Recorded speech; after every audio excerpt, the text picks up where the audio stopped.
Well, as I said, I was project manager for this. We had a project team which consisted of the head of the property committee and the treasurer, so that we could forward payments properly and be covered with somebody on site as much as possible.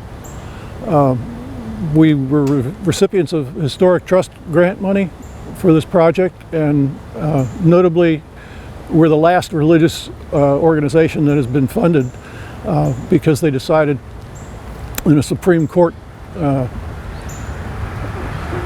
judgment in the state Supreme Court that they were no longer going to fund religious organizations because even though they're historic buildings, they're not going to provide monies to restore them. We hired contractors to remove the existing mortar that was applied in the early 1980s because it had a strong Portland content.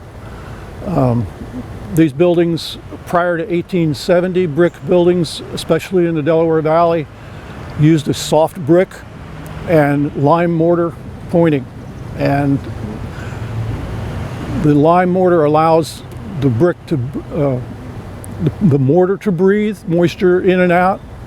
When you take that out and put Portland in, it's too hard and it forces the brick to breathe then. And the bricks are soft prior to 1870. Sometimes called salmon brick, mostly because of the color. But they fail under those circumstances, and that was what was happening here. The pointing that was done in the early 1980s was brought all the way to the surface, and it didn't have the right texture or color for this building. We were able to find a place inside that had the original pointing with the grapevine strike to it, and that's what we replicated on the outside. So all the mortar was removed and replaced about a half-inch deep. It was ground out and then replaced with the lime mixture, and it was the right color and texture. We also replaced over 100 bricks of the ones that were failing.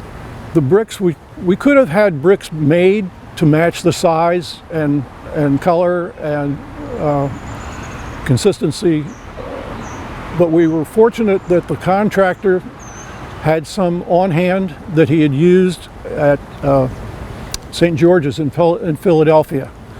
Same vintage, same size, and that worked out great because it would have been very expensive to have bricks made just for this project. Well, it's important to keep up historic buildings because of the, if you don't, they're gone and they don't come back. The physical integrity of the building was never at stake here, but it would have been at some point if we'd continued to let it go. This building was built in 1775 as a one-story building. The second floor was added in 1850. During the 1770s, the state legislature met here because Trenton was under siege. They had not a lot of meetings, but there was at least one. During the Revolutionary War, this building was also used as a commissary by the Hessians. And it's part of the Quaker heritage that brought this government to light here in the Delaware Valley. I guess it's important to me to keep the buildings preserved. I guess mostly because it was my heritage.